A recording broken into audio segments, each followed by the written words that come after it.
Okay guys, welcome to my next setup on Assetto Corsa. This time we're going to take the Corvette Gt2 around Mugello again, and we're going to go through, we've learned a little bit more about setups now, so there's more changes within the setup and we've got the lap times down.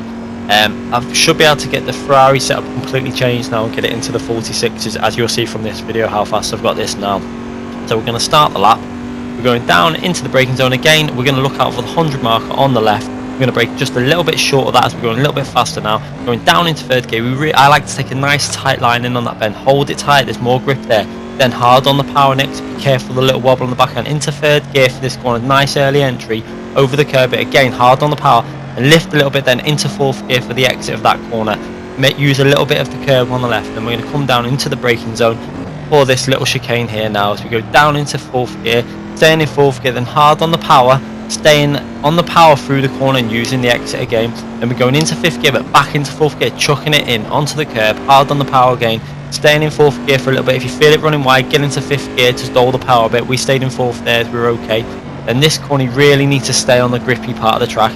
If you get it right, you can stay pretty much hard on the power as we take a nice tight line again there, using a little bit of curb on the exit again. Then we're looking out for the curb on the left there as it starts. We're going to brake down into third gear, nice tight entry into the corner as we come into the next corner now, where we're going to go into fourth gear, a little bit on the exit there, just to dole the power out a little bit so we don't run wide. Then into fifth gear, and then over the crest. As soon as we hit the crest, we're going down into third gear, and we're going to stay nice and tight again, looking out for the grip. When you feel the grip, then into fourth gear, hard on the power, just flat out now through this chicane, no braking through the chicane, or just use the curbs, run a little bit wide if you need to there. Then look out for the white marker on the right hand side where we're going to brake down into fourth gear, then into third gear, trying to keep a nice tight line again, then into fourth gear just to dole the power out a little bit so we don't run wide, hard on the throttle, straight down, and we're going up to the start finishing line again now. And as you'll see, we go over the line on a 1 minute 46.3. Is it a 3:33? So that's a good lap, it's an okay lap. We can get a 45 though, I'm pretty sure. We took the setup straight online, first go with it online without hot lapping it, and we got, as you see there, a 146.587. so the setup's consistent, it will get you the laps in. So we're going to go through the setup quickly now.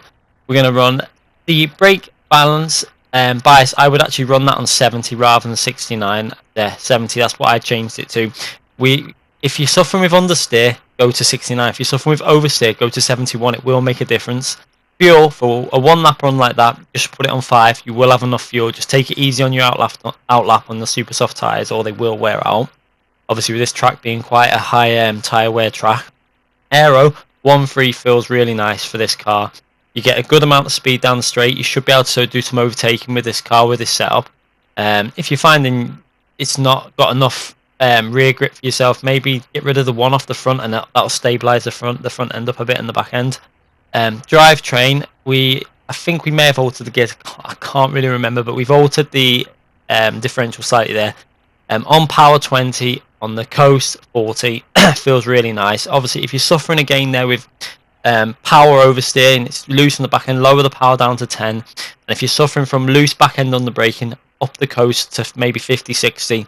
That's how it works. So always consider them changes for your own driving style. Suspension, we're going to get onto suspension now, and there was only a few real changes on this, nothing major. We've lowered the camber slightly from the default. Ride height has been dropped down slightly, and only very minor changes on this part of the setup again. The spring ratios we've changed slightly as well, I think, to the default there, just to help the grip. And obviously I think the anti-roll bars were slightly changed just to help out the rear end with more grip. As you can see there, you go slightly lower on the rear, gives it a little bit more rear grip. Dampers, not many changes were made within the damper settings, I don't think, on this setup. I'm pretty sure that I'm still not going fully into the damper settings.